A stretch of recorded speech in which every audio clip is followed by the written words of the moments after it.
Vamos a continuar con los elementos de la clase. Ya vimos los métodos get, los métodos set. Bueno, inicialmente los atributos, los métodos de proceso, cálculo, y ahí le agregamos lo que son métodos get, set y el método toString. Hoy vamos a ver otro método especial que van a tener todas las clases que hagamos, le vamos a agregar también este otro método. Y ese método se llama constructor. ¿Sí? Voy a poner por aquí la idea del constructor. Ahí, bueno, menciona que va a haber muchas ocasiones en que cuando creemos un objeto, a partir de una clase obviamente, vamos a tener que, o sería conveniente o necesario, que los atributos de ese objeto ya tengan un valor desde que es creado. ¿Sí? Porque ahorita, por ejemplo, si nos vamos al código del que hicimos ayer, me voy a ir a aplicación, es este, ¿verdad? Nosotros creamos, por ejemplo, aquí una lata, y vean que no le pasamos ninguna información, por eso nacen con 0 y 0. Radio 0, altura 0.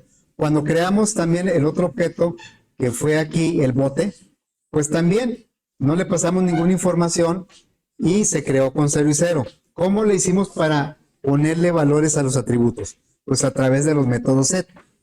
Pero aquí lo que dice la idea del constructor es que muchas veces vamos a necesitar que desde que se crea el objeto, se le pase información a los atributos.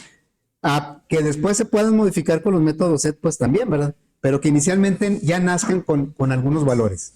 Bueno, ahí, ahorita no se trata de entender para qué se usa el constructor. Entender qué es el constructor y poco a poco nos vamos a ir dando cuenta por qué es necesario el constructor. Bien, entonces, ¿cómo? Fíjense, dice, un constructor es un método especial que sirve para inicializar la idea que estoy diciendo. ¿Qué características tiene el constructor? El constructor, al final de cuentas, es un método, pero tiene algunas características especiales. Y aquí bien las menciona. Se ejecuta al momento de que un objeto es creado. Cualquier otro método que hayamos utilizado, el set altura, el calcular volumen, todos esos métodos se invocaron cuando ya estaba creado el objeto. Bueno, pero el constructor se invoca al momento en que es creado el objeto. En la construcción de la instrucción, donde se crea el objeto, ahí se manda a llamar el constructor. Luego, el constructor se llama igual que la clase. Ya ven que pues nosotros tenemos aquí en el diagrama métodos que se llaman calcular área, calcular. Aquí respetamos el estándar de que los métodos get sirven para obtener información, los métodos set, pero al final de cuentas el nombre completo nosotros lo asignamos. Bueno, el constructor no le podemos asignar el nombre. El nombre del constructor es igual que la clase. Luego, no regresa nada, ni siquiera void. Ya ven que aquí en nuestra clase, la clase cilindro, tenemos métodos get que regresan un doble, el valor del radio, un doble, el valor de la altura, y los métodos set no regresan nada, y por eso le ponemos aquí void. Bueno, el constructor no regresa nada, pero ni siquiera se le pone la palabra void. ¿Sí? Es uno de los errores comunes al principio, no se le pone la palabra void. Bueno, pueden existir varios constructores en la clase siempre y cuando tengan distintos parámetros.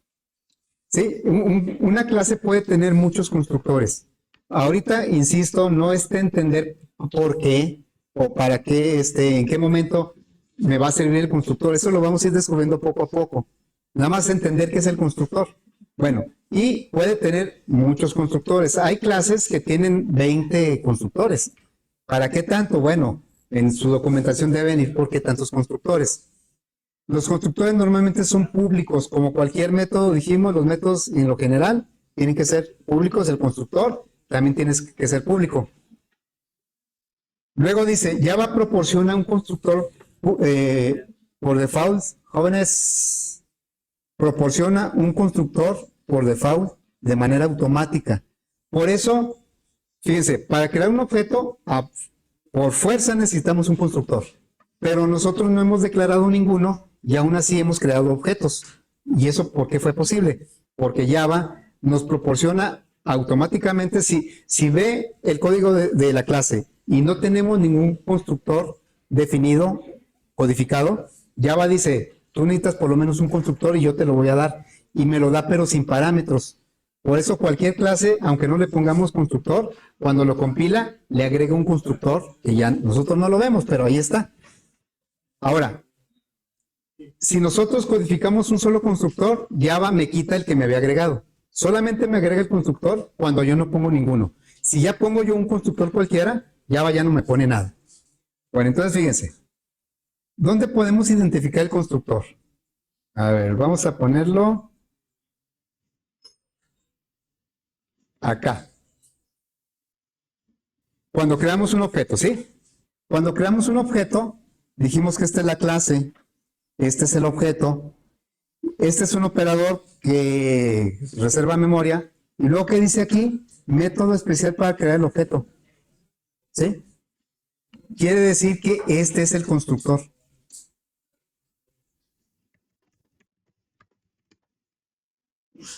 Este método, y se llama igual que la clase. Pero ¿cómo veo, cómo interpreto que es un constructor? Ah, pues porque tiene paréntesis, es un método. ¿Sí? Entonces, el constructor viene siendo ese. Vamos a ponerle en verde. Este es el constructor. Caray, pero lo puso punteado, ¿va? Bueno, vamos a ponerlo en negro. Este viene siendo el constructor. ¿Cuál es el constructor de escáner? Este es el constructor de escáner, ¿sí? Aquí yo lo mencioné como un método especial porque todavía no veíamos que es un constructor, pero ya que lo estamos viendo, este método especial es el constructor. Por eso, si yo no pongo ninguno, y acá lo vimos cuando creamos los cilindros, cuando creamos la lata, este viene siendo el constructor. Lo estamos usando sin haberlo codificado. Y acá tenemos también el constructor. ¿Sí? Bueno, entonces, el constructor es el que le asignó 0 y 0 a radio de altura. Pero como dice ahí las notas, que algunas veces, muchas veces va a ser necesario que nosotros le pongamos datos desde que se crea el objeto. Y ahí es donde están los parámetros. Por ejemplo, aquí en el escáner, este constructor sí requiere un parámetro. Este parámetro es a dónde vas a asociar las funciones o los métodos de escáner, pues los vas a asociar con system_in. Ya cada constructor me pedirá los parámetros que necesita. Bueno, entonces, lo que vamos a hacer nosotros en nuestra clase es agregarle esos constructores. Normalmente vamos a agregar dos constructores, ¿sí? Entonces, me voy a la clase cilindro y los constructores los pongo antes de los get y los set. Yo los pongo aquí, los constructores, ¿sí? Constructores. Igual que los métodos getSet, de momento tal vez no sepamos en qué parte del código vamos a usar los constructores, pero siempre los vamos a agregar. Dos constructores. Bueno, digamos que el primer constructor que voy a agregar es aquel que va a pedir el valor de radio y de la altura para asignárselos al objeto al momento que es creado. Entonces, fíjense, dice que el constructor es público. ¿Sí? Es público. Y no regresa nada, ni siquiera void, no se le pone void, no se pone nada. No tiene tipo de regreso, ni siquiera void. Y se llama igual que la clase. ¿Cómo se llama nuestra clase? Cilindro. ¿Sí? Y luego yo le pongo los parámetros que voy a usar. Si es que voy a usar parámetros. Bueno, le voy a poner parámetro, el radio y la altura. ¿Sí? Bueno, este constructor que tiene parámetros lo vamos a identificar como parametrizado. ¿Sí? Parametrizado. Y va a tener un cuerpo, va a tener un bloque de código. Bueno, ¿cuál es la intención del constructor? Que los valores que le digan como parámetros se los copie a los atributos. Entonces aquí quedaría radio es igual a R en ese sentido, porque si no, no va a copiar nada. Y luego, ¿qué más? Altura es igual a H. ¿Sí? Bueno, entonces este constructor como nuestras primeras clases van a tener poquitos atributos, normalmente ese constructor va a tener un parámetro por cada atributo. Y la idea es que cuando una aplicación utilice este constructor, le tenga que pasar el radio y la altura para que los tome y el objeto ya nazca con valores en los atributos, no con 0 y 0. Esa sería la idea. Bueno, si nos vamos nosotros aquí al código de la aplicación, vean lo que sucede. Ya me marcó un error. ¿Sí? ¿Dónde me marcó el error? Cuando quise crear el objeto y cuando quise crear el otro objeto. ¿Por qué creen que me había marcado el error? Me dice aquí, constructor cilindro, en la clase cilindro no, o sea, no coincide el constructor que estoy usando con los que tengo declarados en la clase. ¿Y por qué? Entonces, ¿por qué antes no me marcaba error? Porque cuando no le puse yo ninguno, Java me agregó automáticamente el constructor que no tiene parámetros, y es el que le pone radio 0, altura 0. Pero como yo ya codifiqué un constructor, el compilador se da cuenta y ya me quita el que me había agregado. Entonces, ¿qué tengo que hacer para que no me marque error? Aquí tengo que agregar el constructor. El que me había agregado Java, ahora lo tengo que codificar yo. Porque como ya puse otro, pues Java se desentiende. Cuando yo pongo un constructor, ya se desentiende. Que no pongo ninguno, entonces me pone como que el necesario, el mínimo, el que no tiene parámetros. Bueno, entonces vamos a agregar aquí ese segundo constructor. Les digo que siempre vamos a agregar dos constructores. El parametrizado que ya hicimos y el de default que es sin parámetros. Entonces vamos a ponerle public, cilindro, y este no va a llevar parámetros para que coincida con el que estamos usando ahorita en la aplicación. Pero, aunque no lleve parámetros, la intención es que ponga valores. ¿Qué valores va a poner si no tengo información? Pues los de default. Va a poner radio es igual a 0 y altura es igual a 0. ¿Sí? Y entonces cuando yo me regrese a la aplicación ya no me debe marcar error porque ya está identificando ese constructor. Este constructor que no tiene parámetros le vamos a decir de default. El constructor por default. ¿Sí? Entonces, en nuestras clases, fíjense, una vez que hacemos la abstracción, definimos atributos y métodos de proceso. Luego, por cada atributo, vamos a poner un get y un set. Vamos a poner el método toString para que nos muestre los valores de los atributos y vamos a agregar dos constructores, el de default y el parametrizado. Eso lo vamos a hacer en todas las clases, ¿sí? Independientemente de, porque a veces me dicen, oiga, ¿para qué agregamos ese constructor si en el ejercicio que hicimos de la aplicación no lo usamos?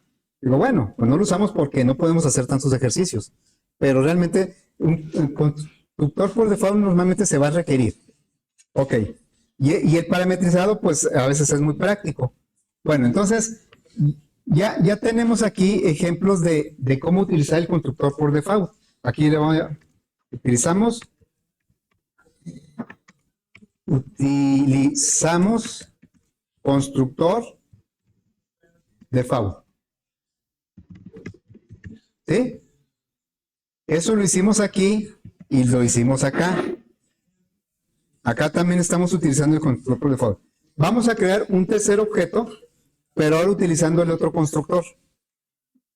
Entonces voy a decirle por aquí, vamos a crear, creamos otro objeto utilizando el constructor parametrizado. ¿Sí? Bueno, jóvenes, ¿están platicando tanto ahora? No creo que estén platicando de la clase, ¿o sí? Bueno, entonces, vamos a crear otro objeto. Ya tenemos una lata, un bote, voy a crear un tanque, ¿sí? Un cilindro.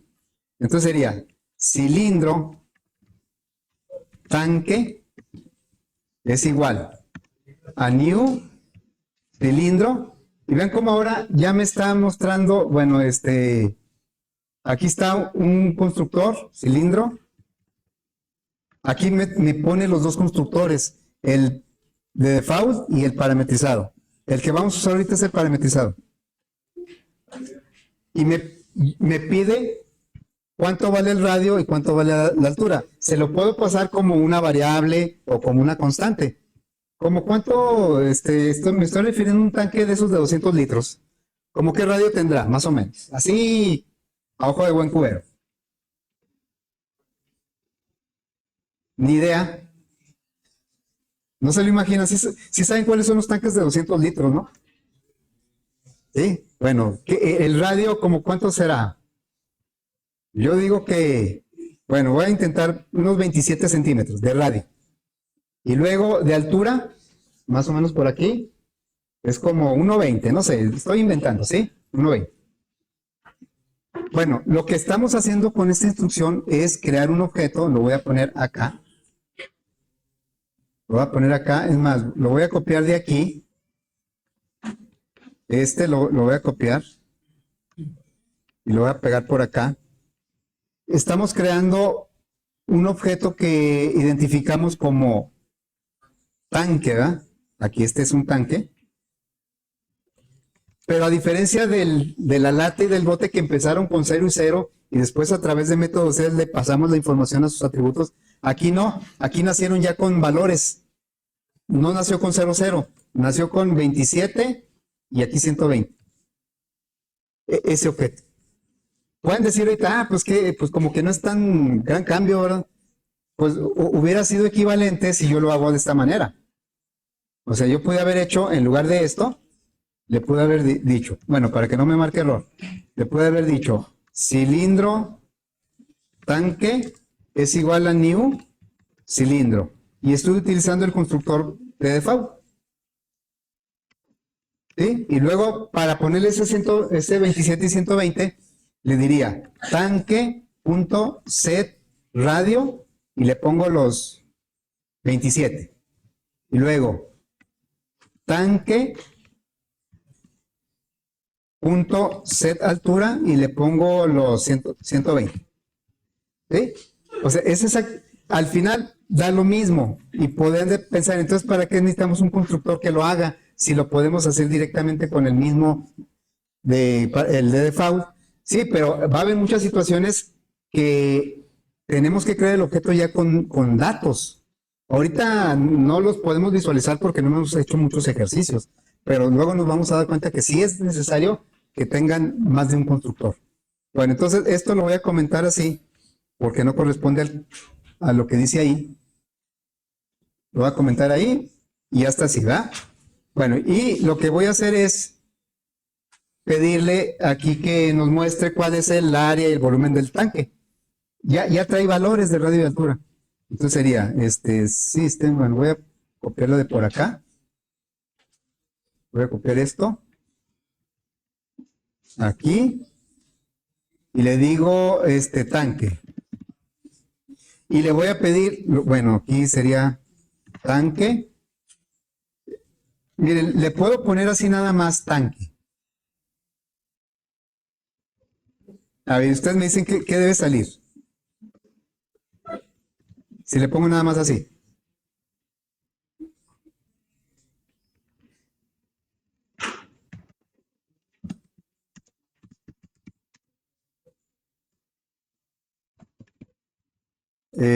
Aquí sería más tanque.área tanque. Calcular área. Y voy a hacer lo mismo, pero ahora para el volumen. Volumen del tanque y aquí calcular volumen. A ver, pues no me contestaron. Pero, a ver, antes de ejecutarlo, ¿qué me va a salir aquí en esta? Aquí va a brincar de línea y aquí ¿qué va a decir? Va a decir que radio igual a 27, altura igual a 120. Porque eso, aquí, println, todo lo que le llega a println lo convierte a cadena. ¿Y cómo convierte tanque el objeto a cadena? Mandando llamar el método toString. Y el método toString, si recuerdan, ¿qué código tiene? El método toString tiene que me muestre el radio y la altura. Entonces, es lo que esperamos que pase aquí. Vamos a ejecutarlo. Me está pidiendo siempre los valores de la lata. O sea, ya me dio mucha lata esto. Y ahí está, radio 20, esto último es lo que escribimos. Aquí está el brinco de línea. Tanque me muestra el contenido de cuánto vale su radio y su altura, porque aquí está mandando llamar el toString. Acuérdense, el prinln todo lo convierte a cadena. Y si le llega un objeto solito, manda a llamar el toString de ese objeto y le regresa una cadena, y esa es la representación. Me pone radio y altura. Pues fíjense que el volumen dice que son 274,000, como que me pasé, porque el tanque de 200 litros, pues debería decir aquí 200,000, ¿verdad?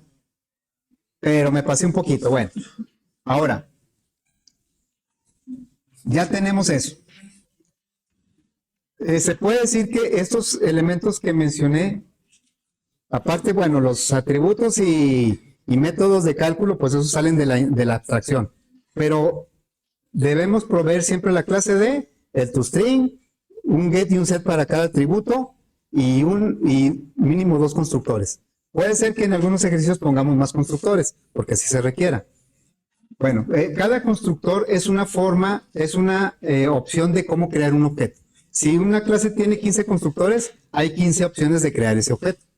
Bueno, entonces, para complementar esto, voy a hacer lo siguiente. Me voy a ir al ejercicio, al primer ejercicio que hicimos, por acá a ver, me voy a ir a aplicación cilindro. Aquí también hicimos el visual, ¿no?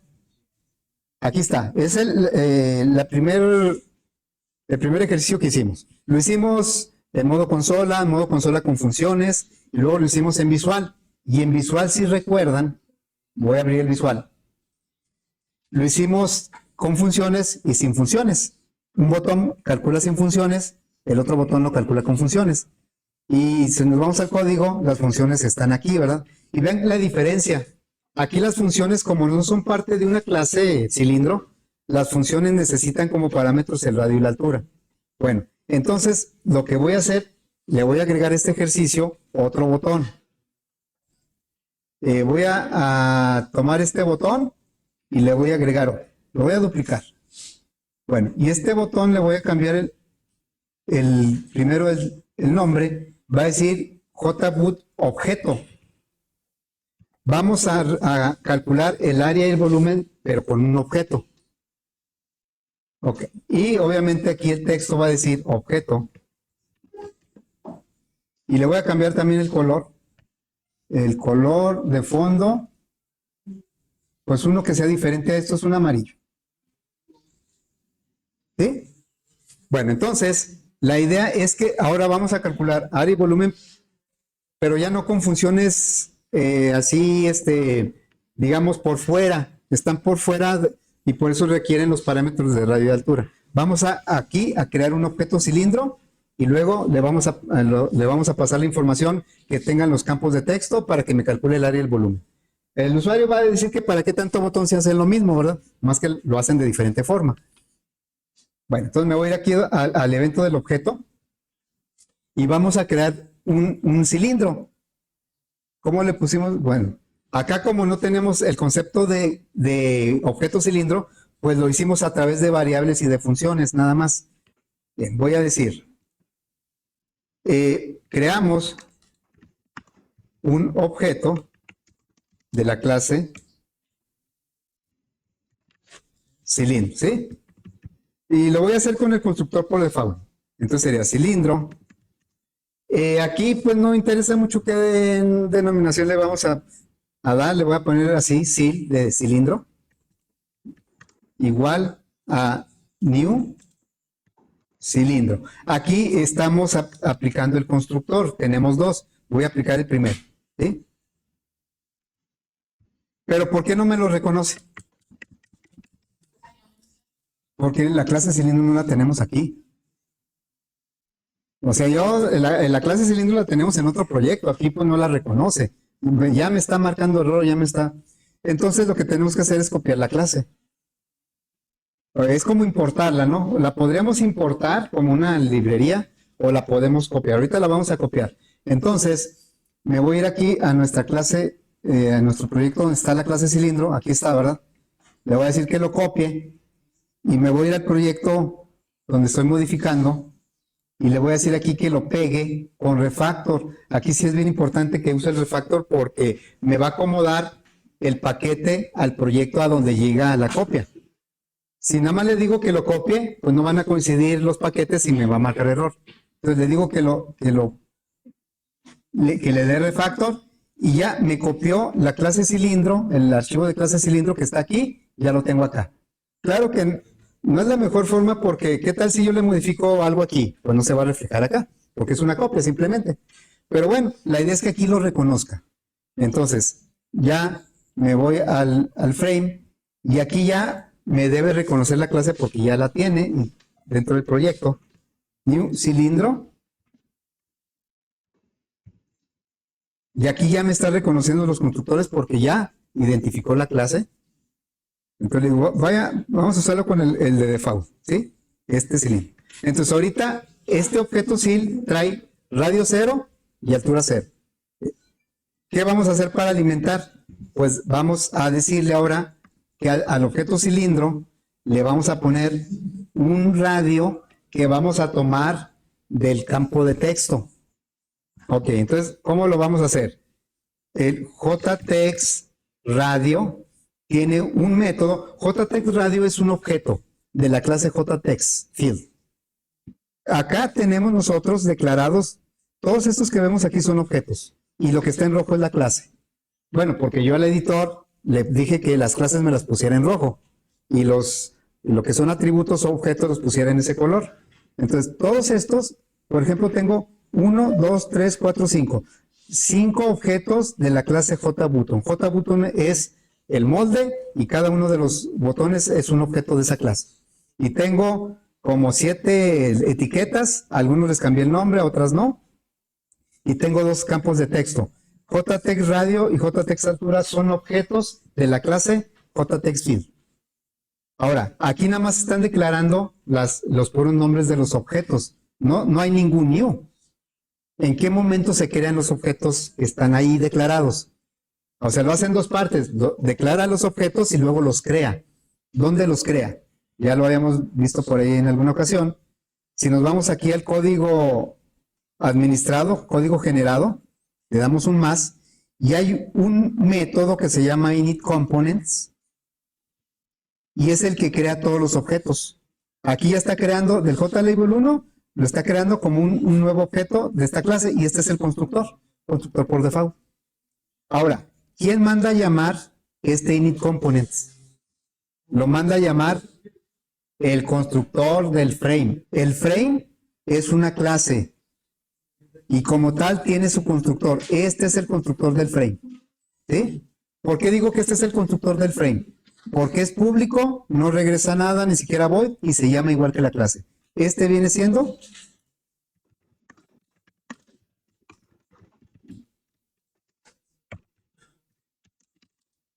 y una de las características del constructor es que se ejecuta automáticamente cuando se crea el objeto. Entonces, cuando se crea el frame, ejecuta su constructor y el constructor manda a llamar el método initComponents y este es el que crea todos los objetos visuales.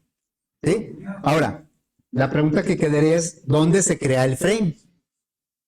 Aquí ya vimos que los componentes, botones y campos de texto los crea en un método que se llama initComponents que lo administra NetBeans, no nos deja modificarlo y ese método lo manda a llamar el constructor del frame. Pero ¿en qué momento se crea el frame? Bueno, esta clase tiene un método que se llama main. Lo tenemos por aquí. Todo eso pues lo genera NetBeans. Aquí está el método main.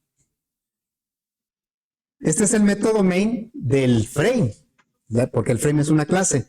Y vean cómo, ¿qué dice aquí? Ahí está creando el frame. Entonces, cuando nosotros ejecutamos la aplicación visual, el objeto que estamos ejecutando es el frame. El frame tiene su punto de entrada, que es el método main. Y el método main es el que crea el frame. O sea, como que el frame se crea a sí mismo. Y cuando se crea el frame, es cuando actúa el constructor del frame. Ese constructor lo que hace es mandar llamar el método initComponents, y este método es el que crea todos los objetos. ¿Sí? Claro, o sea, ahorita lo platico porque estoy explicando el concepto del constructor, pero pues para nosotros todo esto es transparente, pero no está de más entenderlo. Bueno, entonces, ¿qué nos hace falta aquí en nuestro botón? Voy a dar esto, me voy al botón, al de objeto. ¿Sí? Le vamos a pasar, más bien, del JText Radio, que es un objeto, a través del método, ya no voy a decir función, es método getText. GetText es un método que me regresa el texto. ¿Por qué no me lo pone? Ahí está, getText, ¿sí?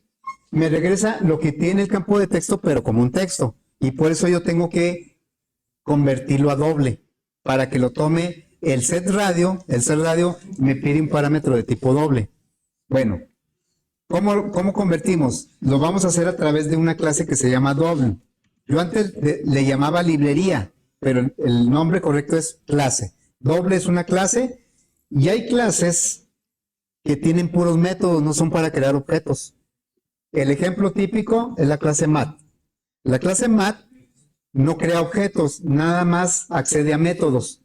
Double es una clase que puede acceder directamente a métodos sin crear objetos. Si yo quiero acceder al método nextIn del escáner, tiene que ser a través de un objeto que creo del escáner. Y ese objeto me da acceso a los métodos nextIn. Pero hay clases que tienen métodos que ya se acceden sin necesidad de crear objetos. Entonces, double es una clase. Tiene un método que se llama parseDouble, que me pide una cadena, y la cadena que le estoy pasando pues es esta, ¿no? Entonces, lo que está sucediendo aquí es la interacción entre dos objetos y una clase adicional. El objeto sil, que es de la clase cilindro. El objeto JText Radio, que es de la clase JText field.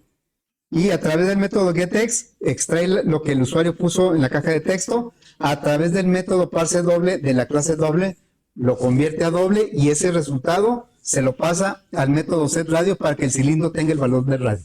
Entonces es lo que pasa. Vamos a hacerlo también ¿para quién? Para la altura. Bueno, entonces la altura le diríamos setAltura. Y vamos a pasarle ahora lo que está en el JText altura.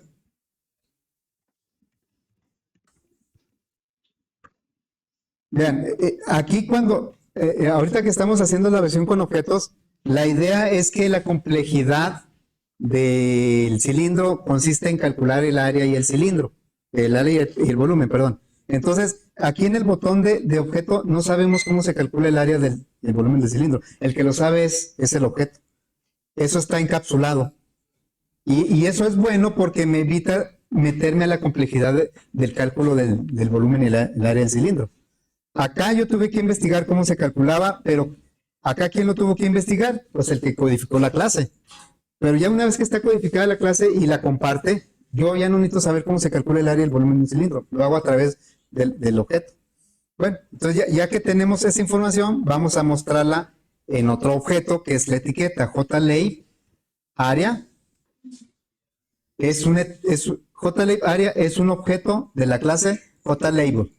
Y a través del método setText me permite poner un texto para que se visualice. ¿Y qué texto le voy a poner? Al cilindro le voy a pedir que calcule el área. Yo sé que eso me regresa un valor de tipo doble, pero como setText me pide una cadena, hay que convertirlo a cadena, y ya quedaría así. Y JLabel, ahora el volumen, le vamos a decir que ponga un texto. JLabel volumen es un objeto de la clase JLabel, y a través del método setText y el parámetro que le envíe va a poner un texto que va a visualizar. Entonces aquí sería al cilindro, le vamos a pedir que calcule el volumen, y eso hay que convertirlo a. Y luego, ¿qué más vamos a hacer? A pintar de color los resultados, ¿no? Ya ven que, si recuerdan, eso fue lo que hicimos en estos botones. Pintamos las etiquetas de los resultados del color del botón que mandó llamar el cálculo. Entonces, bueno, vamos a hacer eso, nada más que ahora sí vamos a decir los términos como son realmente. Los otros eran alternativas. Yo decía, el JLabel volumen y la función setBackground. No, ahora vamos a decir JLabel área es un objeto a través del método setBackground. ¿Qué va a ser el método setBackground? Es un set, va a modificar el JLabel, le va a modificar el color, es un método set. Va a modificar el color y ese color lo vamos a tomar de otro objeto. ¿De cuál objeto? Del JBoot, objeto.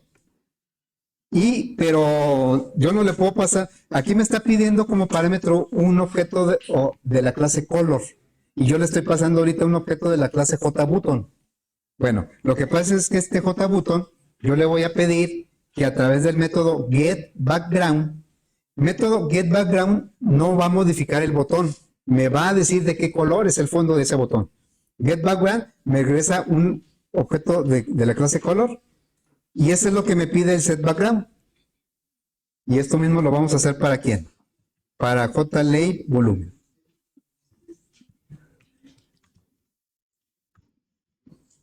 Bueno, si nosotros hacemos una comparación muy rápida del código que usamos en cada botón, fíjense, aquí realmente pues no nos enteramos de cómo se calcula el área y el volumen de un cilindro.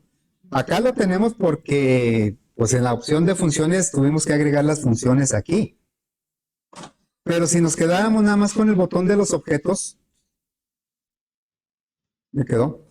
Si nos quedáramos nada más con el botón de los objetos, pues vemos que realmente no nos tenemos que meter en cómo se hacen los cálculos, porque eso lo hace el objeto.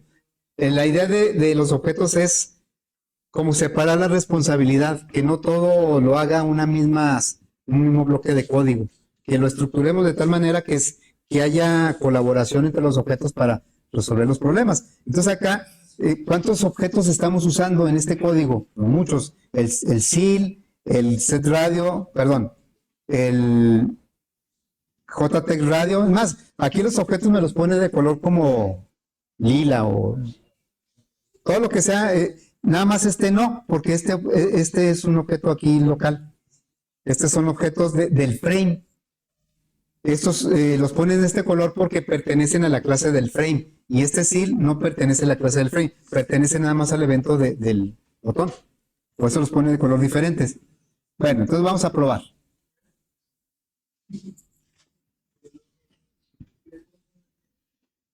Vamos a poner aleatorios y le ponemos aquí objeto. Y ya me calcula, y lo está calculando con los métodos que tiene la clase cilindro. Si yo le digo aquí calcular, lo calculó sin funciones y sin nada. Directamente en el botón hizo el cálculo. Está en el botón calcular, ¿no? Aquí está el botón calcular. Aquí sí tuvimos que saber cómo se calcula el área y el volumen. El botón funciones ya se liberó un poquito de eso porque creó funciones por separado para que se responsabilizaran de calcular el área y el volumen. Ya pensando un poquito en la reutilización del código. Pero ya el objeto definitivamente encapsuló la complejidad del cálculo, que en este caso es el área y el volumen. Eso lo tenemos en otro bloque, en otra sección de código, que pues no tenemos por qué agregarlo aquí y genera más confusión. Bueno, esa sería la idea, ¿sí? Muy bien. Miren, ahí le vamos